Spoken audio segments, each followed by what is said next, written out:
Me and a bunch of other people were touting that NetherRealm Studios was looking at the rights or the licensing acquisition of Marvel Studios from Disney to make a game, and we were all surmising that it was probably going to be DC versus Marvel game, since they have the DC distribution licenses for video games already, and our next game is touted to be Injustice 3, right? Because it usually goes like Mortal Kombat, then Injustice, Mortal Kombat, then Injustice.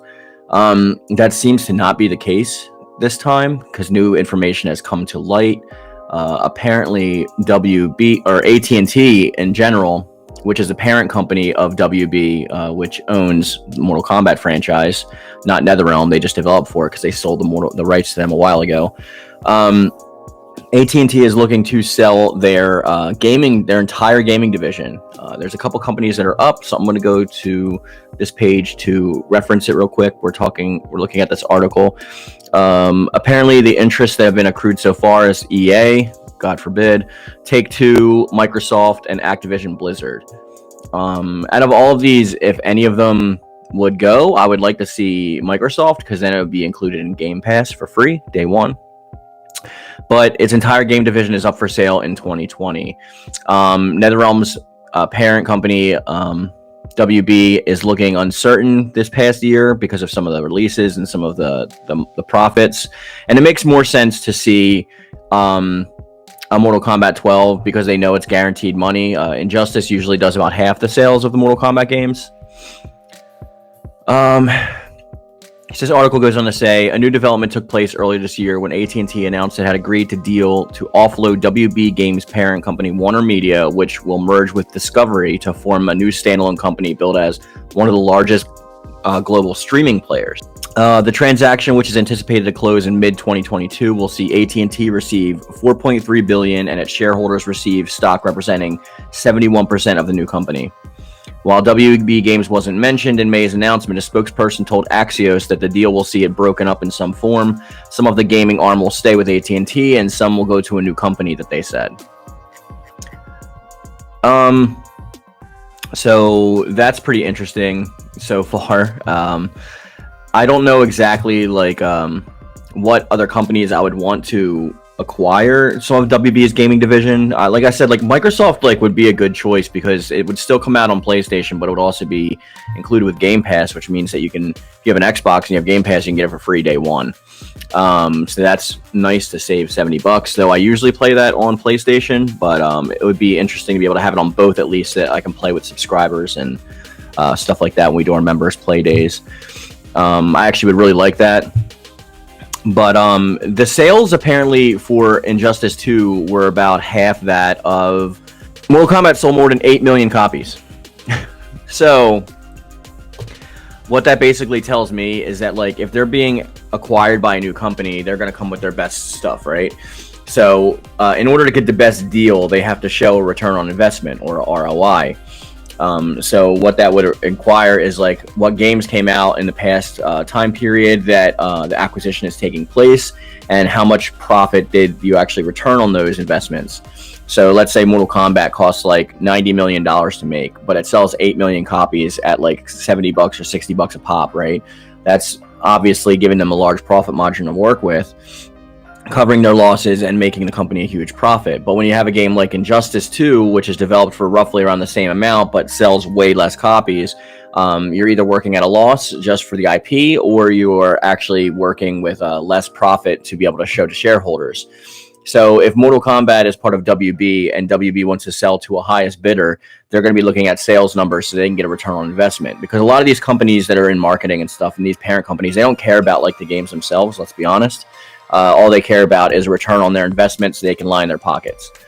So what WB would need to offer to get the best deal for them so that they can walk away with their investment originally covered from when they purchased the title of all the games that they have in their games division. What they would need to show is that their game is worth this much, so if they sell for this higher amount of profit margin or value, that it'll be worth it for both sides. I think it's very interesting and very telling that they would go with Mortal Kombat 12 first.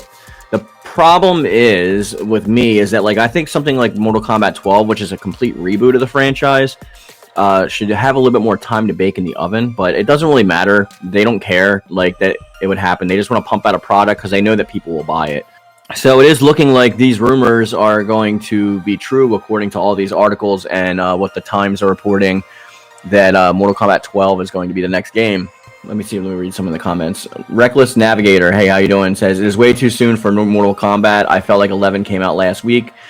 I agree, but it would be 5 years because the game Mortal Kombat's already been out for 3 years. It did have like an extra year with the MK12 boost for content, but again, this is not something that I want. I just want to reiterate that. I'm just saying that AT&T, which is the parent company of WB Games Division, which owns Mortal Kombat. NetherRealm Studios doesn't own Mortal Kombat anymore. It's sold to WB. They literally just do the development for it. Their games division is up for sale. And there's a bunch of companies, including Microsoft, that are looking at purchasing the games division. And with those rights would go Mortal Kombat. What they need to do is focus on making the highest selling product that they can actually make so that they can show profit within the first quarter, which would be the first 3 months of the game's release. That way they can take this data to the shareholders and the financiers of the people that are actually trying to purchase the company and give them a better deal, which would give them more money and more development time and things of that nature for their next game. So Mortal Kombat does make sense because Mortal Kombat sold like 8 million copies, Mortal Kombat 11, but Injustice 2 I think did like 2 million in total, like including like digital sales and stuff like that. So it's not even half. I could be exactly wrong on that number, but I was trying to look for it and they didn't show exactly how much sales they had. It was just like digital within the first like couple months, the first quarter. But so I'll have to check up and make an actual video up on this filing later on.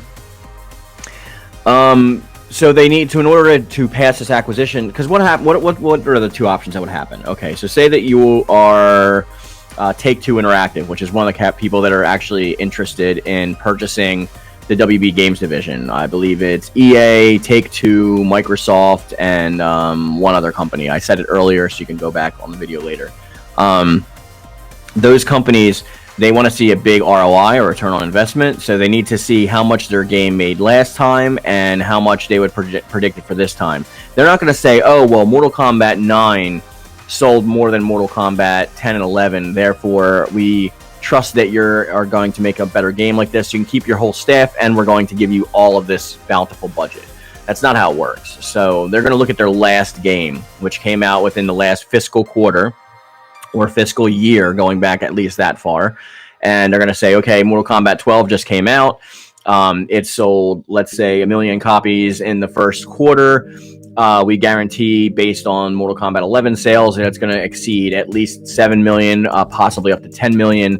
This is how much money we're going to be making. This is how much profit we actually made after all the development costs were paid off and the distribution costs were paid off and all the licensing fees were paid off. And this is how much we would need to make the next game. Then they would look at that information and see how much money and liquid capital they have to pour into the next game of development cycles. And then they would choose, okay, if we want this studio that we're taking with WB as a whole, their gaming division, we would get this much money back for paying for WB. So is it worth it just to acquire this one license to purchase WB Games Division? And that's what they're looking for. So all the companies that are within WB Games Division right now that are in transit, they're going to put forth their best-selling games so that they can actually show the highest return on investment, so that the bigger company can actually acquire them for the best price for them. That way the next games that they make have better development time and they can keep their same staff.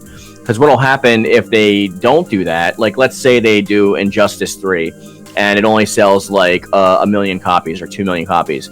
They're going to say, okay, we're ignoring Mortal Kombat because that was like 2 years ago or 3 years ago or 4 years ago at this time. We're only looking at this last fiscal year, this financial year. So you've only made this much from your studio, so therefore you only deserve to get this much. What you just watched was actually a clip from my last live stream. If you would like to catch up on all my live streams, I usually host them on the weekend, usually around Saturday or Sunday, anywhere between 1 and 3 p.m. So check out my channel and subscribe or join the channel so that you can get up-to-date information of when I'm streaming, when I'm going live, and when I make normal videos. With that being said, I want to thank you guys for watching this video, and as always, I love it, thank you, and thank you.